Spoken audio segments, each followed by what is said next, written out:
Bonjour à tous, bienvenue. Moi aujourd'hui, je vais vous raconter les secrets qui sont les plus probables que vous pouvez voir le plus sur le parc. Donc c'est parti. Générique.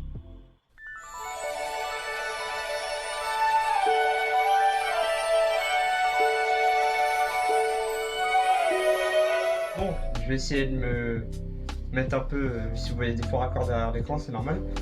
Je vais me mettre directement sur sa vue à lui. Ça sera beaucoup plus simple. Bon, comme vous voyez derrière, là nous sommes dans l'entrée. L'entrée, si vous regardez bien, vous pouvez apercevoir quelques affiches de films qui rappellent le cinéma. Et les entrées comme ça, comme vous venez de voir, en fait ça rappelle aussi le cinéma par rapport aux cast members, comment ils sont habillés en cinéma, et aux caisses d'entrée de cinéma que vous pouviez voir à l'époque. Donc si vous regardez bien au coin du mur ici là, si vous allez à Disney, ici réellement vous avez Euro, E-R-R, E-D-R-R. Donc ce qui signifie Euro Disneyland Railroad, ce qui remplace aujourd'hui Disneyland, enfin ce qui a remplacé aujourd'hui Disneyland Railroad. Pas très loin ici, je crois que c'est à côté du dentiste ou un truc comme ça. Je sais que c'est vraiment en face du City Hall, ou dans cette zone là. Vous avez les pompiers avec un petit easter egg dessus. Vous avez Pongo qui vient se glisser dans cette vidéo. Pongo qui est le papa des 100 dalmatiens. Donc voilà, il s'est converti en pompier. Ce qui a une petite valeur aussi, c'est qu'à l'époque, les pompiers de Londres utilisaient les dalmatiens. C'est pour ça qu'on dit que les dalmatiens sont les chiens pompiers. À Disneyland, vous avez deux arcades. Ces deux arcades représentent Liberty Arcade et Discovery Arcade. Ce que vous trouvez aux abords où vous avez les personnages. C'est des grandes arcades couvertes. Ces arcades sont l'une de l'autre différentes. Discovery Arcade est sur les inventions. Vous avez chaque vitrine représente une invention, donc ce qui fait que chaque vitrine n'est pas du tout la même. Et Liberty Arcade, vous avez Liberty, ce qui représente la Statue de la Liberté. Un petit indice aussi dans Liberty Arcade, vous avez une salle spéciale sur la cérémonie d'ouverture, on va dire, de la Statue de la Liberté. Donc voilà, vous avez la Statue de la Liberté avec Gustave Eiffel et tout ça. Plus vous avancez dans Disneyland et vous voyez que les lampes commencent de plus en plus à changer dans leur temps. Et au bout de la rue de Main Street, vous avez la lampe électrique avec l'arrivée de Thomas Edison qui remplace les lampes à huile. Main Street représente aussi la rue principale de Marceline au XXe siècle où a habité et a vécu Walt Disney lui-même. Ici vous avez un très bel easter egg, comme vous voyez, vous avez vu une voiture passer. Main Street USA en fait est un regroupement de plusieurs années, de 1890 à 1920. C'est pour ça que vous avez des voitures, mais vous avez aussi des calèches tirées par des chevaux. Petit fort raccord, là, le monsieur va aller directement au château, car moi je compte le château dans Main Street USA et non dans Fantasyland. Donc le château a été choisi avec cette couleur pour éviter, parce que le ciel de Marne-la-Vallée est très nuageux, on va dire, et cette couleur rose du château ressort plus que les autres. Je crois que là justement, voilà, je sais pas si vous voyez bien, mais en fait le château ressort vraiment, donc ce qui permet d'avoir de très belles photos. En parlant de photos, tous les châteaux de tous les parcs Disneyland sont placés vers le nord. Pourquoi ? C'est pour que sur vos photos, sur toutes vos photos, quand vous prenez une photo avec un château à Disneyland, vous n'ayez pas de contre-jour sur vos photos, ce qui rend la photo encore plus magnifique et encore plus waouh. Car on sait qu'à Disneyland Paris, il faut que ça fasse waouh. Le château est considéré comme le plus beau château de France, on va dire.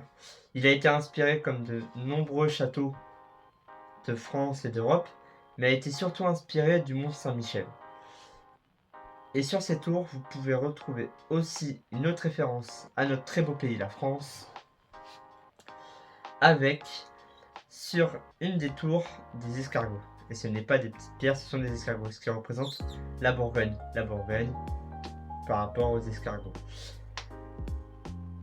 Le château utilise ces deux couleurs par rapport, le bleu et le rose, par rapport au film La Belle au bois dormant. Mais il y a un autre easter egg. L'easter egg est que pendant le film, vous avez les deux fées qui se battent pour le rose, le bleu, le rose, le bleu. Et à la fin, la robe se transforme en rose et bleu. C'est un très bel easter egg sur ce château. Si vous comptez chaque tour du château de la Belle au bois dormant, vous pouvez compter 17 ou 18 tours ou dans ces alentours-là, mais toutes les tours complètes représentent l'âge d'Aurore au moment où elle s'est fait piquer. Si vous allez à côté de ce château, vous pourrez y voir une tanière d'un dragon. Le dragon, lui, ne représente pas maléfique, grâce à ces deux cornes qu'on peut retrouver, mais représente bien Merlin. Ce qui fait un très bel easter egg par rapport au livre et au film de Disneyland Merlin l'Enchanteur, et il est en communication avec la boutique Merlin.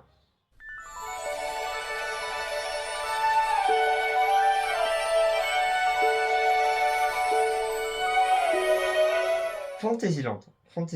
Si vous allez à côté du château et que vous tendiez l'oreille dans un puits, ne vous inquiétez pas, il n'est pas profond, vous pourrez y entendre Blanche-Neige chanter.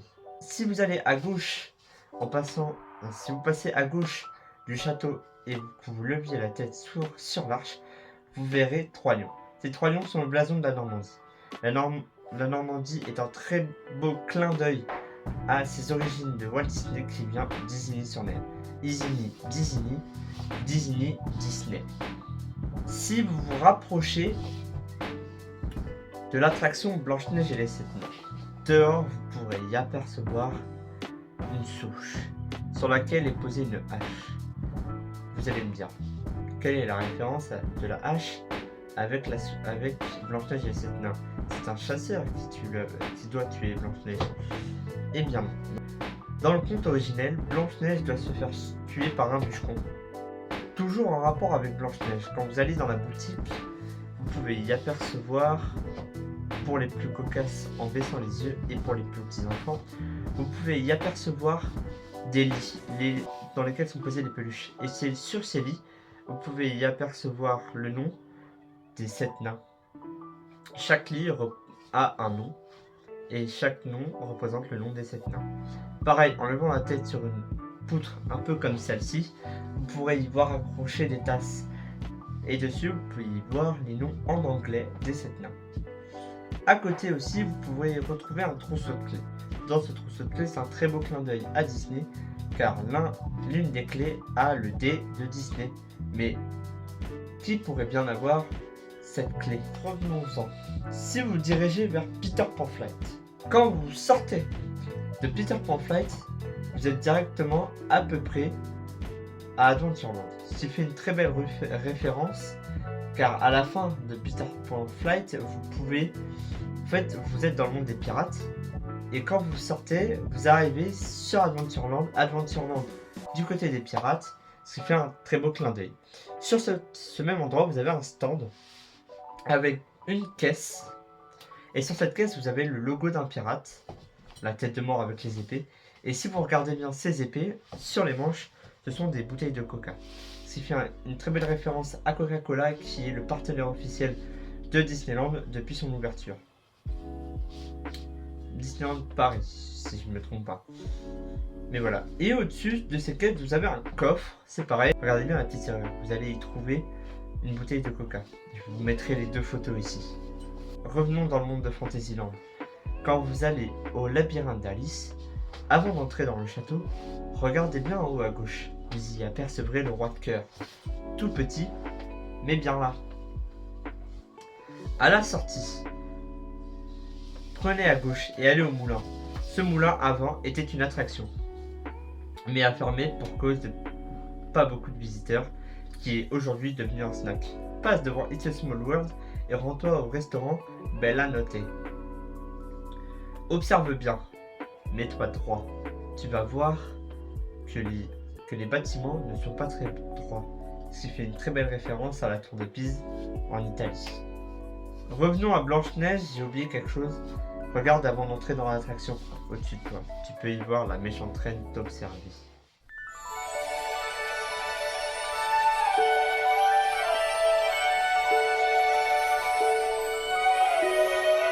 Donc, allons à Discoveryland.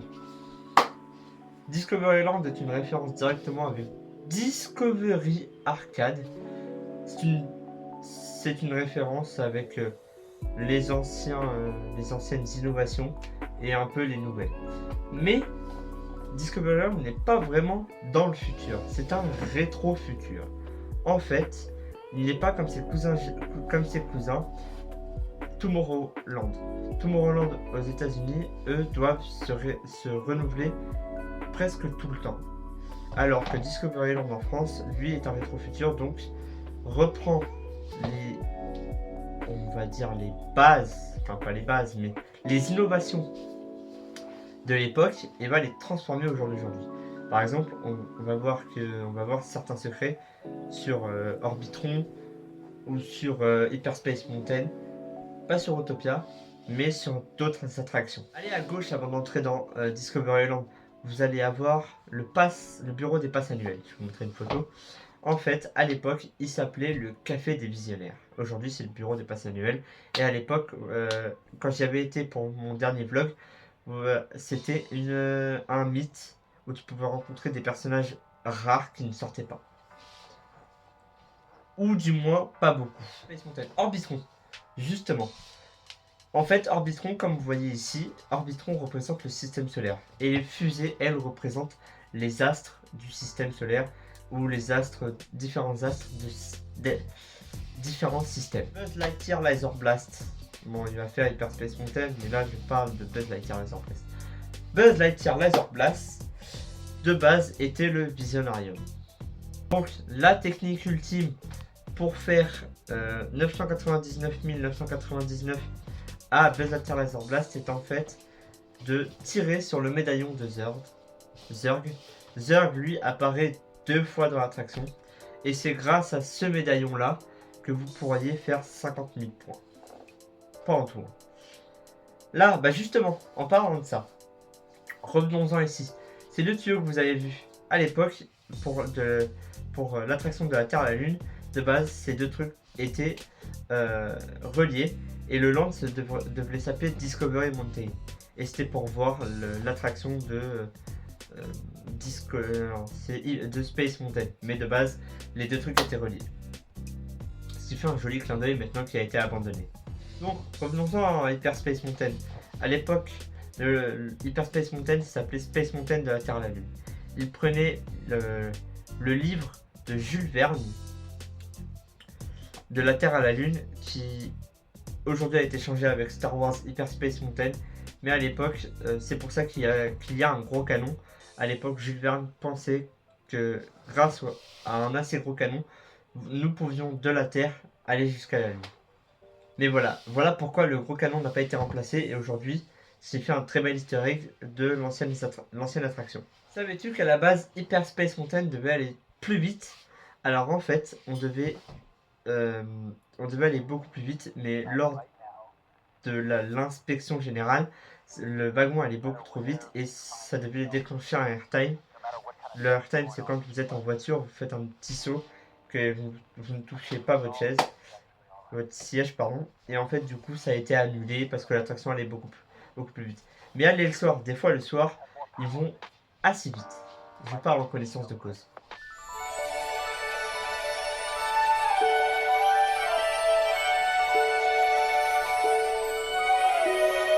Frontierland. On le voit se diriger, aller là-bas. Bon, les Tipeee, on en a déjà parlé, ici, on en a déjà parlé. Mais, si vous montez dans ce fort, la première scène, à gauche du personnage, vous pouvez voir, bim, une bouteille d'alcool inventée par les Imagineers. C'est pas beau ça? Une fois que vous avez passé directement ce fort, regardez au sol. Vous y verrez des traces de diligence et des traces de pas de cheval. Tire cette diligence. Regardez bien les arbres, ceux-là. Et bon, en fait, ils étaient déjà là sur le champ de betterave. Ils ont été enlevés le temps de la construction, le temps des travaux, et ont été remis pour l'ouverture du parc. Tous les éléments de BTM ont été trouvés dans des vides fantômes, des vides greniers, des vides maisons, dans des enchères aux États-Unis pour avoir pour avoir un maximum de choses vraies sur le parc. Être dans la vérité pure. En face de l'entrée de BTM, bon là on n'y est pas. Et vous avez un tracteur. Ce tracteur, lui, est un vrai tracteur américain. Il a été acheté à un fermier qui, avec cet argent, a acheté une bague à sa femme, car il n'avait pas pu acheter une bague lors de leur mariage.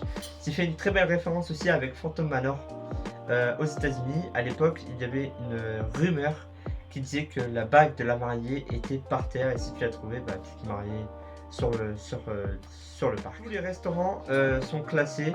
Le Last Chance Coffee ou café, lui, représente le cuivre. Le Silver Spur Steakhouse représente l'argent.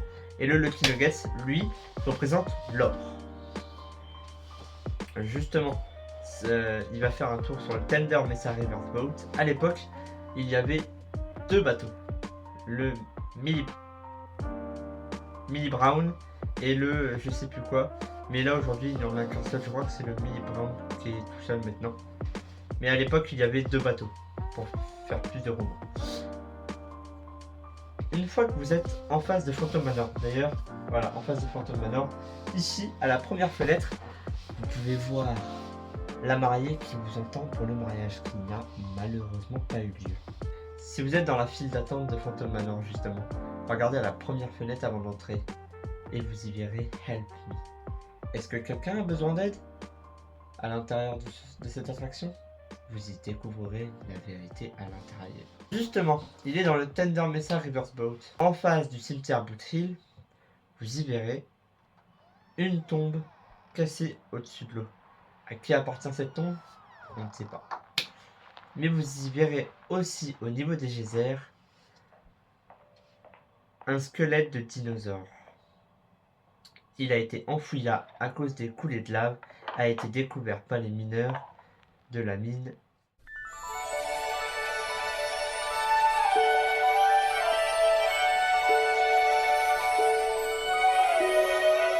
Adventureland, nous y voilà. Dans la file d'attente d'Indiana Jones, regarde bien cette tente. Tu peux y voir le chapeau d'Indiana Jones. Cette tente est bien à lui.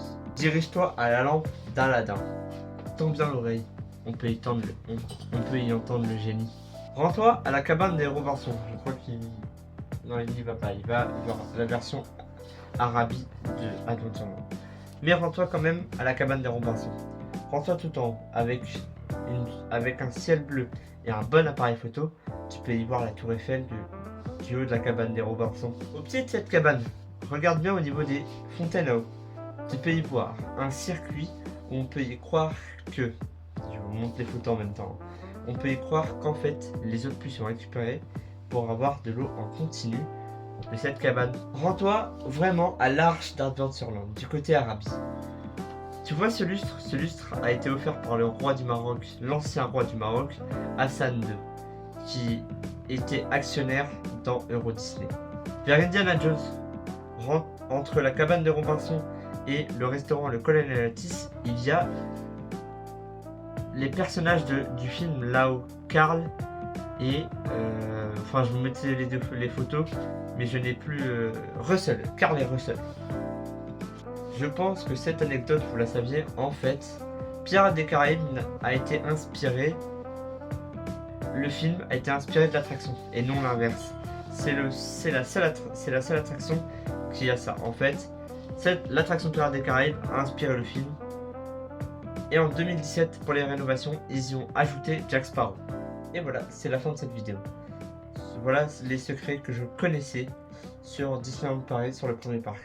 Vous aurez une deuxième vidéo sur le Walt Disney Studio. Et le Walt Disney Studio a beaucoup de secrets à cacher. Et a beaucoup de secrets à découvrir avec les nouveaux landes qui vont aussi arriver. Et voilà. À bientôt. Ciao, ciao.